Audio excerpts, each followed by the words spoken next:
तो काशी में बम बम की सीधी तस्वीरें देखिए। सबसे पहले प्रधानमंत्री मोदी का रोड शो चल रहा है, मेरे साथ देवकीनंदन जी, रास बिहारी जी लगातार बने हुए हैं और हम बात कर रहे हैं कि किस तरीके से एक बड़ा इम्पैक्ट क्रिएट किया जाता है। देवकीनंदन जी का कहना है किया गया लेकिन ज़्यादा बताया गया। रास बिहारी जी ने बताया कि नहीं, किया भी गया, बताया भी गया, और करने और बताने का कोई बहुत फ़र्क नहीं पड़ता। उन्होंने कुछ उदाहरण रखकर ये बात रखी।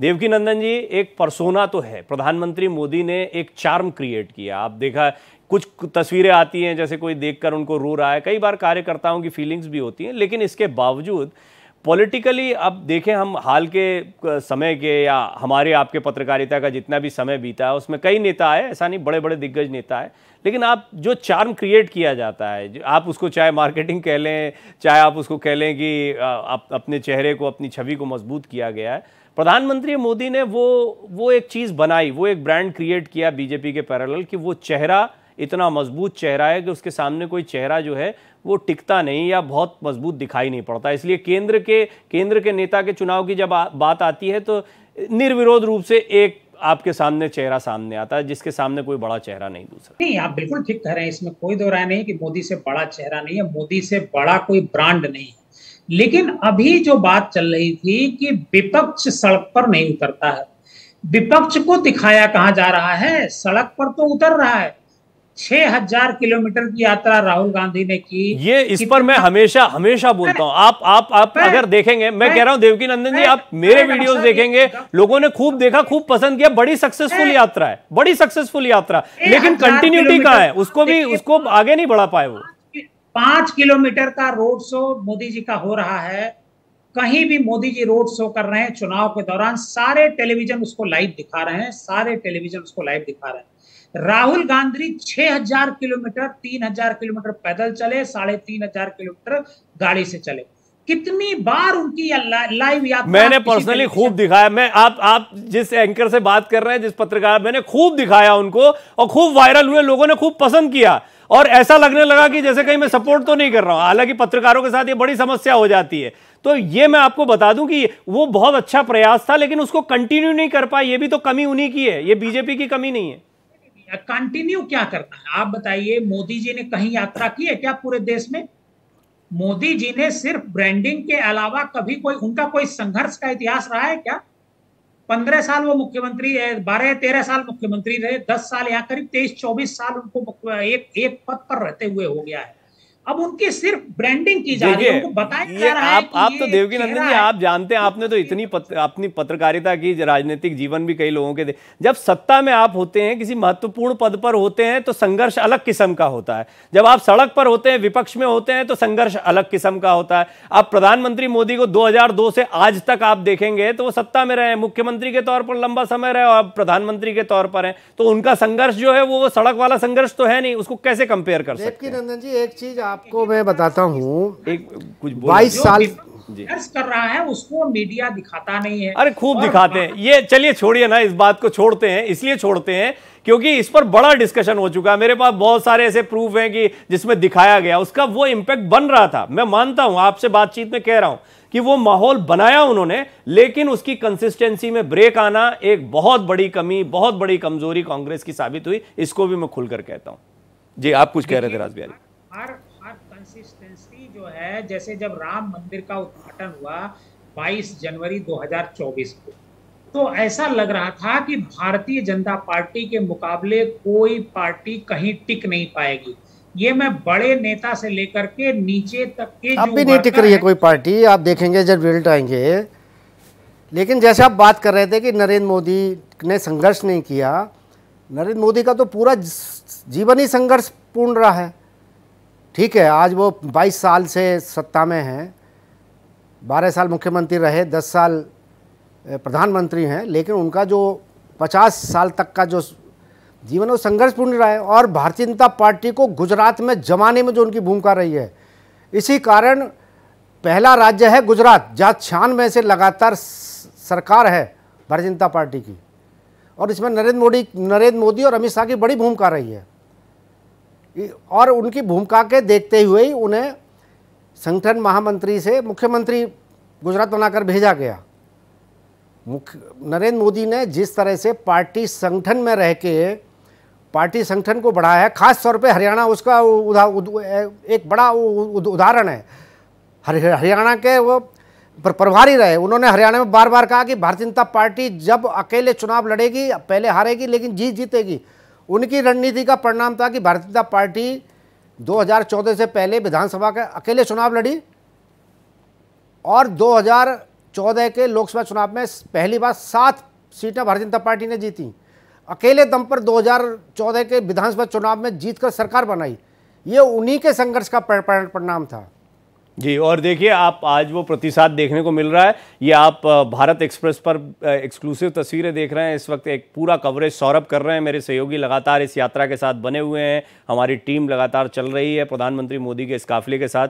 सौरभ, और क्या आपके साथ कुछ लोग हैं या क्या आप बता सकते हैं अभी बनारस से? अब देखिए, जैसे जैसे प्रधानमंत्री नरेंद्र मोदी का रोड शो बढ़ रहा है वैसे वैसे लोगों का उत्साह भी बढ़ता जा रहा है। अब प्रधानमंत्री नरेंद्र मोदी इस समय रविदास गेट से आगे बढ़ते हुए 80 की तरफ बढ़ रहे हैं। ये 80 का इलाका वही है जहां पर रानी लक्ष्मीबाई की जन्मस्थली भी है और वो कहा जाता है कि वहां पर गंगा जमुनी तहजीब भी देखी जाती है। तो अब प्रधानमंत्री नरेंद्र मोदी काशी की सकरे रास्ते की ओर बढ़ रहे हैं और वहां पर लगातार लोगों की ओर से उनका स्वागत किया जा रहा है। यहां देख सकते हैं कि जो जिस तरीके से भी था वो प्रधानमंत्री नरेंद्र मोदी के स्वागत में जुड़ गया। ये किन्नर समाज है जो प्रधानमंत्री नरेंद्र मोदी के स्वागत के लिए एक रंग के कपड़ों में यहाँ पहुँचा था और किन्नर समाज के लोग भी लगातार नाच गाकर प्रधानमंत्री नरेंद्र मोदी का स्वागत करने यहाँ जुटे थे।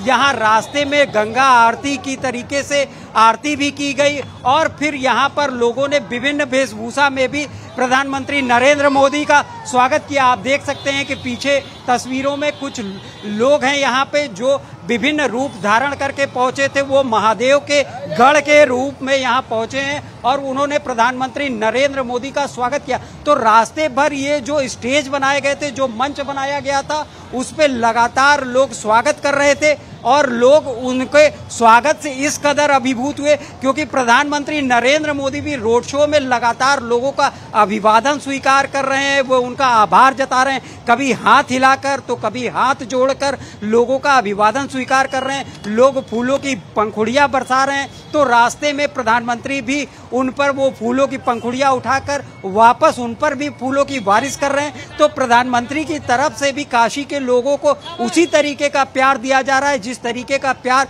काशी के लोग प्रधानमंत्री नरेंद्र मोदी को दे रहे हैं। तो इसीलिए प्रधानमंत्री नरेंद्र मोदी जब भी अपनी काशी में आते हैं तो ऐसा लगता है कि प्रधानमंत्री नरेंद्र मोदी पहली बार आए हैं और लोग उनका अभूतपूर्व तरीके से स्वागत करते हैं। तो ऐसा लगता है कि पिछली बार वाला हुआ स्वागत इस बार वाला स्वागत ज्यादा मजबूत है, ज्यादा प्यार है। तो हर बार एक नई अनुभूति होती है, एक नए तरीके का वातावरण होता है, एक नए तरीके का प्रयास होता है और इसी वजह से प्रधानमंत्री भी अपनी काशी की चिंता करते हैं। काशी के बारे में भी वो हालचाल लेते हैं। अपने व्यस्त कार्यक्रम में भी वो काशी के लोगों से मिलना और यहाँ पर उनके बारे में जानकारी लेना कभी नहीं छोड़ते हैं। इसीलिए प्रधानमंत्री नरेंद्र मोदी ये मंच से कहते हैं कि मैं यहाँ चुनाव लड़ने के लिए सिर्फ नामांकन करके चला जाता हूँ और काशी की जनता ही मेरा चुनाव लड़ती है, मेरा प्रचार करती है। वो काशी की जनता को अपने परिवार का हिस्सा मानते हैं और उन्हीं के ऊपर ये महत्वपूर्ण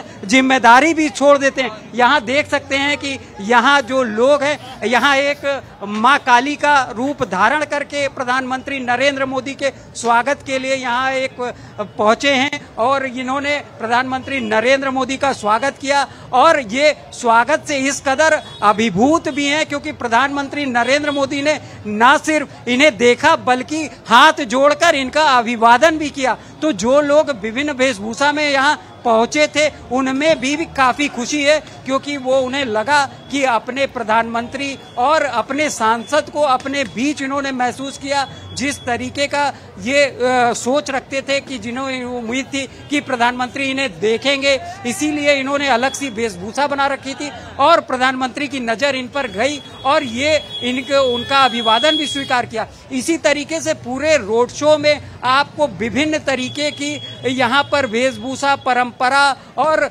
तमाम तरीके के सांस्कृतिक कार्यक्रमों का भी आयोजन किया जा रहा है। लगातार ये रोड शो अब बढ़ रहा है। अब ये रविदास घाट का यानी रविदास गेट नामांकन कल है, नामांकन कल है, निश्चित तौर पर कल भी एक जबरदस्त माहौल रहेगा। तो कल और आज में क्या डिफरेंस है? कल किस तरह से नामांकन होगा? क्या अकेले जाएंगे या इसी तरह का कोई रोड शो या काफिला चलेगा? क्या होगा कल? देखिए, प्रधानमंत्री नरेंद्र मोदी का रोड शो घोषित हो या अघोषित हो, काशी की जनता उन्हें देखने के लिए ललायित रहती है। हालांकि कल का कोई रोड शो घोषित नहीं है, लेकिन प्रधानमंत्री नरेंद्र मोदी कल अपनी काशी में, चूंकि कल गंगा सप्तमी है और गंगा सप्तमी पे गंगा पूजन का विशेष महत्व है, तो अभी तक जो जानकारी आ रही है उसके अपनी काशी में गंगा स्नान करेंगे और गंगा पूजन करेंगे। उसके बाद वो काल भैरव का, काशी कोतवाल काल भैरव का दर्शन करेंगे, उनसे आशीर्वाद लेकर नामांकन करने जाएंगे। तो काशी कोतवाल बाबा काल भैरव से लेकर ये जो नामांकन स्थल है उसकी करीब 7 किलोमीटर की दूरी है जो प्रधानमंत्री तय करेंगे। और रोड के दोनों तरफ, जो कि कोई घोषित रोड शो नहीं है, लेकिन फिर भी काशी के लोग प्रधानमंत्री नरेंद्र मोदी की एक झलक पाने के लिए सुबह से ही सड़कों पर दिखाई देंगे। और भाजपा की तरफ से ये तैयारी तो जरूर की गई है कि प्रधानमंत्री जिन रास्तों से गुजरे उनका स्वागत किया जाए, लेकिन पब्लिक के लिए कोई ऐसा घोषित रोड शो नहीं है। लेकिन प्रधानमंत्री जब भी आते हैं तो उनका स्वागत किया जाता है। इस निश्चित तौर पर कल भी आपको सड़कों पर ऐसा ही कुछ माहौल देखने को मिल सकता है। अभी तो निश्चित तौर पर आप देख रहे हैं जन सैलाब किस तरीके से काशी की सड़कों पर है। सौरभ लगातार बने हुए हैं, सौरभ लगातार काफिले के साथ चल रहे हैं, अलग अलग पॉइंट से आप तक जानकारियां पहुंचा रहे हैं। सौरभ, मैं दोबारा आपके पास आता हूं, कुछ नई तस्वीरें हम देखेंगे, कुछ और लोगों से बातचीत करेंगे। इस बीच प्रधानमंत्री मोदी, उत्तर प्रदेश के मुख्यमंत्री योगी आदित्यनाथ, बनारस में आप देख रहे हैं अलग अलग जगहों से होते हुए, गुजरते हुए, लोगों का अभिवादन करते हुए अपने संसदीय क्षेत्र में। कल नामांकन है प्रधानमंत्री मोदी का, कल गंगा सप्तमी है, जैसा सौरभ ने बताया, विशेष दिन है। तो कल वो पूजा अर्चना करेंगे गंगा की, काशी कोतवाल के दर्शन करेंगे।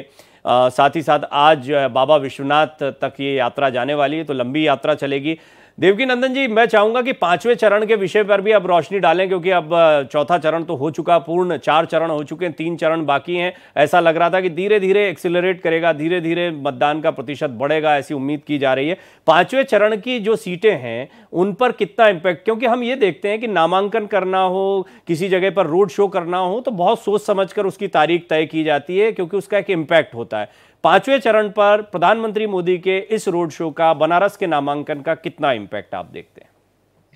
देखिए, क्या है कि आज जब चौथा चरण समाप्त हो रहा है तो 164 सीटों पर मतदान होना बाकी रह जाएगा।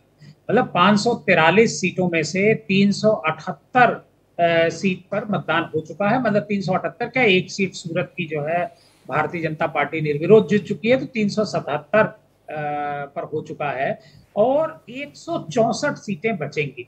लेकिन जो मैं ये देख पा रहा हूं कि पहले चरण से जो ट्रेंड है वोटिंग का, मतदाताओं में उत्साह नहीं है, वर्कर में उत्साह नहीं है, ये क्यों है? अगर ऐसा है तो इसकी वजह से ये वोटिंग परसेंटेज डाउन हुआ है। और जब कभी भी वोटिंग परसेंटेज डाउन होता है उस पर क्या होता है ये सब मैं पहले आपको बता चुका हूं। ठीक है, मैं देवकी नंदन जी, आपके ऑडियो में थोड़ा सा प्रॉब्लम आ रहा है, इसको ठीक करते हैं। और आप बड़ी इंपॉर्टेंट बात कर रहे हैं, यहीं से कंटिन्यू करेंगे। इस सबके बीच में रासबिहारी जी, यही सवाल आपसे, 5वें चरण के मतदान पर और आगे के चरण के मतदान पर काशी का क्या इम्पैक्ट, इस रोड शो का क्या इम्पैक्ट? नहीं, काशी के सांसद का तो सभी चरणों में असर रहा है और आगे के जो 3 चरण होंगे उसमें भी असर रहेगा, क्योंकि 7वें चरण में तो खुद प्रधानमंत्री की लोकसभा सीट पर चुनाव है। और अब चुनाव बहुत कम, मतलब कम सीटों पे है और देश के एक बड़े हिस्से में चुनाव हो चुके हैं। जैसे कई राज्य पूर्व, जैसे दक्षिण भारत का देखेंगे तो पूरा चुनाव हो गया। जी जी, मध्य प्रदेश, गुजरात, पूर्वोत्तर भी हो गया, गुजरात हो गया, मध्य प्रदेश हो गया, राजस्थान हो गया, उत्तर प्रदेश, बिहार, ये महत्वपूर्ण जो उत्तर प्रदेश, बिहार, महाराष्ट्र, बंगाल, ये राज्य बचे हैं। और सबसे बड़ी बात है कि इन्हीं राज्यों से तय होना है कि सरकार किसकी बनेगी। स्विंग स्टेट्स, क्योंकि जिस तरह से उत्तर प्रदेश में 2014 में 73 सीटें जीती थी भारतीय जनता पार्टी ने, उससे बड़ा लक्ष्य भारतीय जनता पार्टी ने रखा है इस बार। और लोगों में ये भी है कि कितनी सीटें उत्तर प्रदेश में आएंगी, और इसी तरह देखेंगे तो पश्चिम बंगाल में पहली बार भारतीय जनता पार्टी ने 2019 में 18 सीटें जीती थी और 2014 में केवल 2 सीटें जीती थी। तो बंगाल में भी ये माना जा रहा है कि टीएमसी को झटका लगेगा, भारतीय जनता पार्टी की सीटें बढ़ेंगी। हालांकि भारतीय जनता पार्टी तो 30 से ज़्यादा सीटें जीतने का दावा कर रही है, लेकिन दावा जो भी हो, लेकिन एक बड़ी बात पश्चिम बंगाल में यह है कि भारतीय जनता पार्टी का असर बढ़ने के कारण जो चुनाव में खुलेआम लूटपाट होती थी, हिंसा होती थी, कत्ल होते थे, इस बार झड़प तो हो रही हैं, आपस में भिड़ंत भी हो रही हैं, लेकिन उस पर रोक लगी है। बमबाजी की भी घटनाएं हो रही हैं, हथियार भी बड़े पैमाने पे पकड़े जा रहे हैं, बम भी बड़े पैमाने पे पकड़े जा रहे हैं। और ये भी कह सकते हैं कई जगह ऐसी बमबाजी घटनाएं हुई हैं जिसमें बच्चों की मौत हुई है, बच्चे घायल हुए हैं। तो पश्चिम बंगाल की हिंसा पे अभी तक तो असर पड़ा है। आगे क्या होगा, आगे के चरणों में क्या होगा ये, क्योंकि आगे वाले ठीक है, अभी आपने जो बताया उसमें ये तो एक आइडेंटिफाई हो गया कि ज्यादातर जगह पे देवकीनंदन जी चुनाव हो गए। जैसा हम 5वें चरण की बात कर रहे हैं, अब हम जो सभी चरणों में और कम सीटों पर होगा, छोटे छोटे अब बंचेस बचे हुए हैं। तो इनमें उत्तर प्रदेश, महाराष्ट्र, बिहार, पश्चिम बंगाल, चारों की चारों स्विंग स्टेट है। इनके मिजाज को भापना और सीधे मुकाबला नहीं, यहाँ पर क्षेत्रीय दलों की अपनी ताकत है। तो आप कैसे देखते हैं इसका इम्पैक्ट, कैसे देखते हैं हिंदुत्व वाली छवि का इम्पैक्ट, कैसे देखते हैं आगे के 3 चरणों को, कैसे देखते हैं खासतौर पर 5वां चरण? मुझसे आपने पूछा? जी, अब आपकी आवाज ठीक आ रही है जी। अच्छा, दरअसल मैंने पहले ही बताया कि 164 सीटें बची हुई हैं जिन पर मतदान होना है इन 3 चरणों में, और इसमें से उत्तर प्रदेश की सीट है, बिहार की सीट है, महाराष्ट्र की सीट है, बंगाल की सीट है। मतलब ये जो उत्तर भारत का इलाका है, और पूर्वोत्तर में पहले ही चुनाव हो चुका है, दक्षिण भारत में आज खत्म हो जाएगा। ये जो उत्तर भारत का इलाका है वहां मतदान होना है, और यहाँ भारतीय जनता पार्टी चाहे उत्तर प्रदेश हो, बिहार हो, महाराष्ट्र हो, इन सब जगहों पर बहुत ज्यादा मजबूत रही है 2019 के चुनाव में।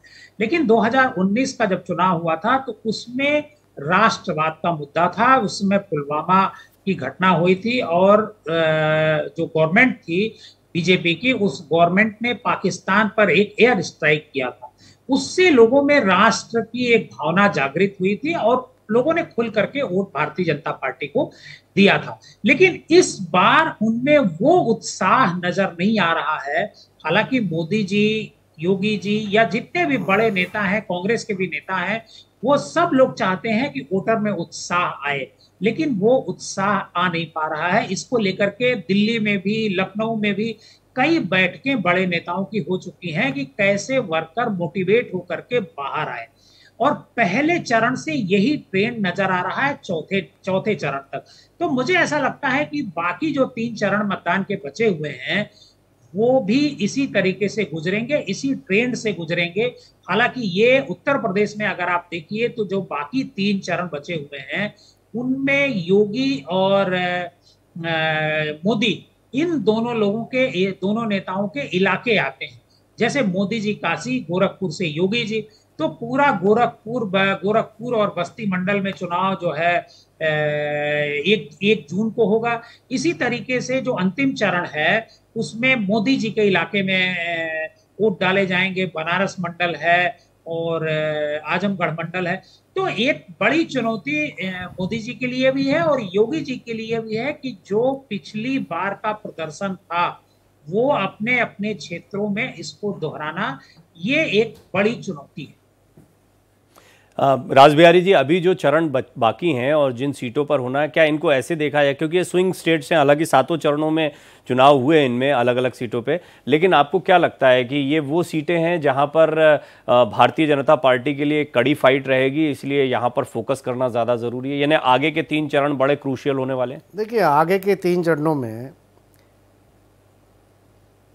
25 मई को जी दिल्ली, हरियाणा, पंजाब, हिमाचल प्रदेश में चुनाव होना है, जम्मू कश्मीर में भी होना है, और उसके अलावा जो बड़े राज्य हैं वहाँ भी चुनाव होगा 3 चरणों में।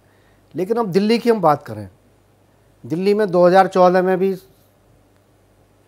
7 सीटें जीती थी भारतीय जनता पार्टी ने, और 2019 में भी, और हरियाणा में भारतीय जनता पार्टी की 3 सीटें बढ़ी थी 2019 में। पंजाब में ज़रूर एक सीट कम हुई थी, लेकिन हिमाचल प्रदेश में पहले भी 4 सीटें जीती थी, बाद में भी 4 सीटें जीती थी। तो ये जो राज्य हैं, ये माना जा सकता है ये जो 3 चढ़ने वाले चुनाव हैं, इसमें भारतीय जनता पार्टी की सीटें और बढ़ने वाली हैं, खास तौर पे उत्तर प्रदेश में, क्योंकि उत्तर प्रदेश में पिछली बार पश्चिमी उत्तर प्रदेश में भी भारतीय जनता पार्टी सीटें कम हुई थी और पूर्वांचल में भी कम हुई, लेकिन पूर्वांचल में जिस तरह से राजनीतिक समीकरण बने हैं, ये बात अलग है। परिवार है, हम आपके साथ खड़े हुए हैं। मोदी जी जीत ऑलरेडी चुके हैं, केवल एक फॉर्मेलिटी बाकी है, हम उनके सपोर्ट में खड़े हैं। बिल्कुल, हम लोग घर गृहस्थी काम धंधा सुबह से छोड़ के यहाँ पे जुटे हुए हैं मोदी जी का समर्थन करने के लिए। बस हम लोग मोदी जी को ही देश में फिर से देखना चाहते हैं। देश को सुरक्षित हाथ में देखने के लिए मोदी बहुत जरूरी है। मोदी की गारंटी है, हमारा देश उनके हाथ में सुरक्षित है और किसी के हाथ में सुरक्षित नहीं है। बस मोदी जी हम लोग का बस इसी तरह ख्याल रखें और अपनी देश को जैसे परिवार कहते हैं वैसे ही हम लोग को परिवार माने, बस यही हम लोग किया हुआ है। मैं ये कहूँगी इस बार 400 पार, मोदी सरकार 400 पार। ये आप जन समूह नहीं देख रहे हैं, आप कितना भयंकर जन समूह है, आगे बढ़ता ही जाएगा, घटेगा तो है नहीं, ऐसा कुछ नहीं है। महंगाई बढ़ाई है तो हम लोग की इनकम भी तो बढ़ी है, सबकी तो इनकम बढ़ी है, महंगाई बढ़ी तो बैलेंस हो गया है वो। बिल्कुल बिल्कुल श्योर जीतेंगे, पूर्ण बहुमत से आएंगे, पूर्ण बहुमत से। और हम लोग तो कह रहे 400 पार। कमाई भी तो बढ़ी है, बहुत सी चीज उसके बदले बहुत सी चीज हम लोगों को मिली, हम लोगों को सुरक्षा मिली है, एक इतना। देखिए, ये काशी का आनंद है, लोगों में ज़बरदस्त उत्साह है। जो महिलाएं हैं, आपने उनको देखा कि वो कितने उत्साह में हैं। यहाँ पर जनसमूह बड़ी तादाद में देखने को मिल रहा है। देवकीनंदन जी और रासबिहारी जी, आप लगातार मेरे साथ बने रहे शो के दौरान और बहुत बहुत धन्यवाद। लेकिन अभी कई चरण बाकी हैं और ये एनालिसिस भी इसी तरह से चलती रहेगी, लेकिन ये तय है कि अगला चरण बड़ा महत्वपूर्ण है। और पूर्वांचल की, जैसा रासबिहारी जी ने अभी बात कही है, तो ये बनारस जो है ये उसी का एक हिस्सा है और बनारस का बड़ा इम्पैक्ट इस पर होता है, तो इन सीटों पर बहुत असर पड़ने वाला है। इसलिए भी ये रोड शो आप समझ सकते हैं कि क्यों महत्वपूर्ण भारतीय जनता पार्टी के लिए। आप दोनों का बहुत बहुत धन्यवाद।